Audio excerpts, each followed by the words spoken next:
नमस्कार मित्रांनो, तुम्हा सर्वांचं स्वागत आहे आपल्या एका नवीन व्हिडिओमध्ये। तर महाराष्ट्रामध्ये सर्वकडे आता ऍडमिशन सुरू झाले आहे। त्यासाठी काही महत्त्वाचे डॉक्युमेंट मी तुम्हाला आज सांगणार आहे।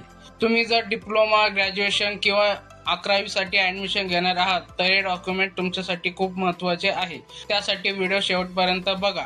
तर नंबर 1, तुमची 10वी किंवा 12वीची टीसी। जर तुम्ही 11वीला ऍडमिशन घेत असाल तर फक्त तुम्हाला 10वीची टीसी। जर डिप्लोमा, ग्रॅज्युएशन साठी ऍडमिशन घेत असाल तर 10वी 12वीची टीसी लागणार आहे। नंबर 2, 10वी व 12वीचं मार्कशीट। नंबर 3, जातीचं प्रमाणपत्र म्हणजेच caste certificate. Number 4, domicile certificate किंवा एज नॅशनॅलिटी व डोमासाइल सर्टिफिकेट हे एकच डॉक्युमेंट असते मित्रांनो। Number 5, non criminal certificate. जर तुम्ही ओबीसी कॅटेगरी मध्ये असाल तर तुम्हाला नॉन क्रिमिनल सर्टिफिकेट सुद्धा लागणार आहे। नंबर 6, उत्पन्नाचं प्रमाणपत्र व नंबर 7, रहिवासी प्रमाणपत्र। तर मित्रांनो, बऱ्याच जणांना कन्फ्युजन असते रहिवासी आणि उत्पन्न कोणाचं बनवायचं।